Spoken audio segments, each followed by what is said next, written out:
Hello, football fans. Oh my goodness. Oh man, I'm still on cloud nine over this. But I knew he was going to do it because really they're better than Kansas City.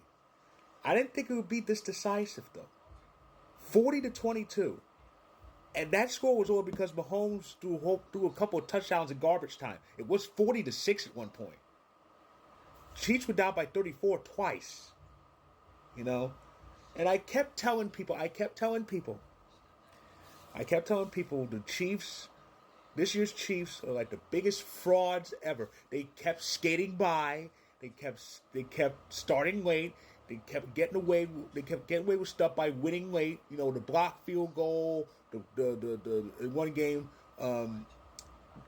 gift penalties and others, gift penalties against their opponents. You know, and all this other nonsense that keeps helping them out. It couldn't be done anymore. A game was actually called fairly, and you know what happens when a game is actually officiated fairly? The Chiefs don't win, plain and simple. So the Eagles got it done. This is their second Super Bowl championship in franchise history, and their second in this decade, in this last decade, because by that I mean with the number being in the 50s, 50 through 59. This is the last one, obviously, but they won Super Bowl 52 7 years ago against another hated dynasty, if you will, the Patriots.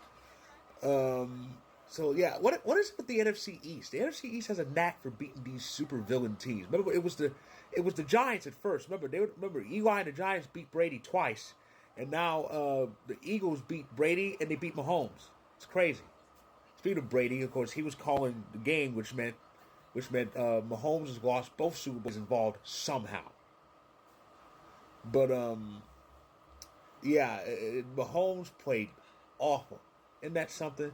I mean, Jordan Love played better against the Eagles than he did in the playoffs. It was just an amazing sight to see. It was, but the Eagles, congratulations to them, and I've read the favorites. The Eagles are favored to repeat. They're favored to win Super Bowl 60 next year.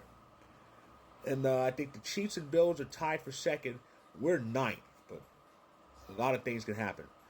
But yeah, the Eagles really pulled this out, and Nick Sirianni, well, he can talk all the junk he wants now because he's got a ring. So where does that leave these guys? Is it over for the Chiefs? I can't really answer that. I don't think anybody else can too. Though people will try. And a lot of people say it's over. They're not going to win again.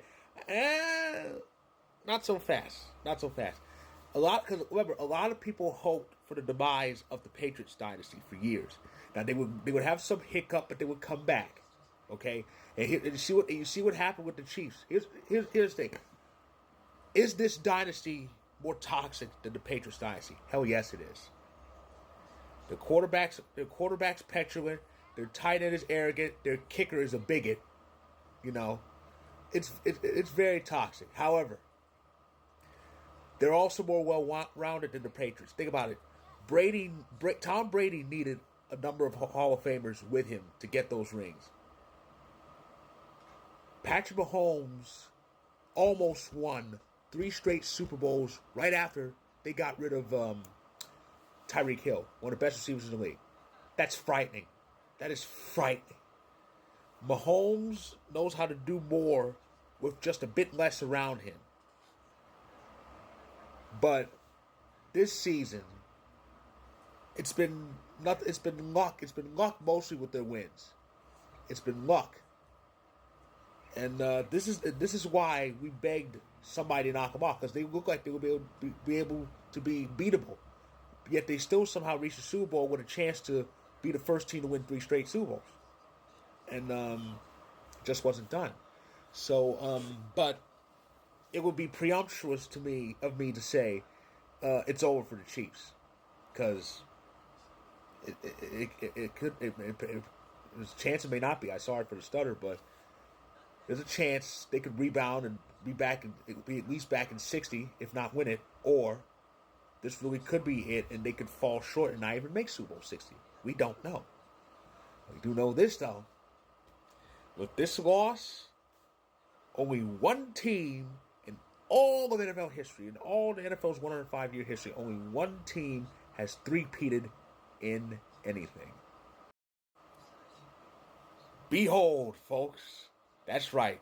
We did it. We did it twice, technically. That's right. 1929, 1930, 1931, that's eons ago. Here's how far ago that was. Back then, there were no playoffs. There wasn't even a game back then.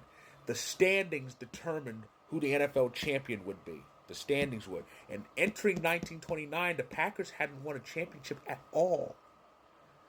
But in each of those three seasons, 1929, 1931, the Packers finished first in the NFL, and thus we were the NFL champions.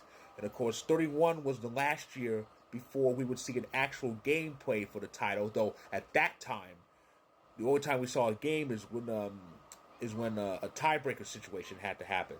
It was a year later that, due to the popularity of the tiebreaker game, the NFL championship game was officially born. And speaking of, the other time we three-peated, 65, 66, 67, and it's kind of an interesting one. In 65 was the last season before the Super Bowl was born. In 1965, the Packers won the NFL championship. In 1966, we won the NFL championship again, but this was the first year of the Super Bowl. Winning the NFL championship means playing in the Super Bowl. Of course, back then it was known as the AFL-NFL World Championship game. And the Packers won the first two Super Bowls in 66 and 67, so that technically counts as a three-peat. So the Packers are the only team in NFL history to ever three-peat in chips. Not Super Bowls, mind you, not Super Bowls, but overall championships. We did it twice. So we'll see what next year brings. That's months away. And Super Bowl 60 is just under a year away, February 8th, 2026. But for now, congratulations, Eagles, and thank you for slaying the dragon. So that is my recap of Super 59. What a game that was. If you like this video, click the like button. If you're on YouTube, click subscribe if you want more. If you're on TikTok and Instagram, feel free to hit that follow button. And the link above, that's my story on Vocal about Super Bowl 50. Check it out when you can. And the next time I talk any sports here will be probably during this Four Nations break because it's pretty interesting in the NHL. Some teams could make it that nobody thought would make it. So I'll be back in some time to talk about that. So stay tuned. And again, congratulations, Eagles.